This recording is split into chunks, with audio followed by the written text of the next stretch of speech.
শ্বশুরের মারতে গেছে, আমার শ্বশুর বলে বউ আমার বাঁচাও। আমি হ্যাঁ বাঁচাতে গেছি, আমি বলছি যে ভাইয়া তুমি এমন করেন, আপনি এমন করেন না ভাই, ছাইরা দেন। আমার ধাক্কা দিয়ে আমার পেটের উপরে 3-4টা লাথি দিচ্ছে, দেওয়ার সাথে সাথে দেখি পেটে ব্যথা করে। তো আমি আর ওরকম সিরিয়াস কিছু নিয়ে নিই। কতর পরে দিয়ে আমার স্যালোয়ার ভিজা। আমি ওয়াশরুমে গেছি, দেখি আমার অতিরিক্ত ব্লিডিং হতেছে, তার সাথে রক্তর সাথে চাকা চাকা বের হয়েছে। আমি আর কিছু বলি না, আমি আমার আম্মুর ফোন বলি কি আম্মু আমার এরকম হয়েছে। শোনার পর আমার আম্মু কয় কি তুই ডাক্তারের কাছে তাড়াতাড়ি হেসে তারা গাড়ি নিয়ে গেছে, যাই আমার শ্বশুর শাশুড়ি সবাই নিয়ে আসছে এই জায়গায়। আনার পর ডাক্তার বলছি, বলার পর কালকে আলতা করাইছে, করানোর পর আলতা রিপোর্ট আসছে যেন বাচ্চা পড়ে গেছে, মিসক্যারেজ হয়ে গেছে।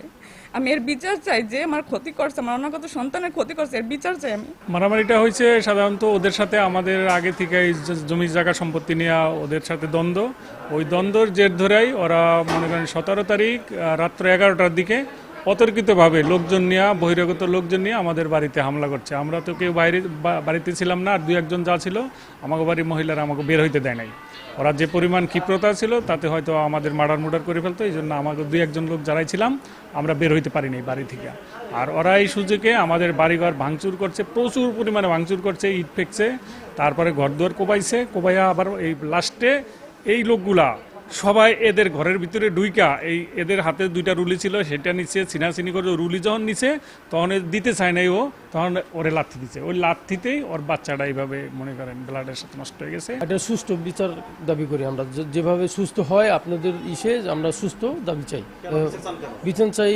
এখন এখানে বাচ্চাটা নষ্ট হয়ে গেছে, এখন এই বাচ্চাটা তো আর আমরা ফিরে পাবো না। আমি আইছি এই নমাজ পড়িয়া, তারাবির নমাজ পড়িয়া হয়েছি শহীদপুর বইছি পর হেয়ার পর ওই যারা গলাগলি শুনি, কি এর গলাগলি হেয়া বুঝি না। হেয়ার পর কতক্ষণ পরেই শুনি কি আমার এই বিল্ডিংয়ে 5টা 6টা ইট মারছে।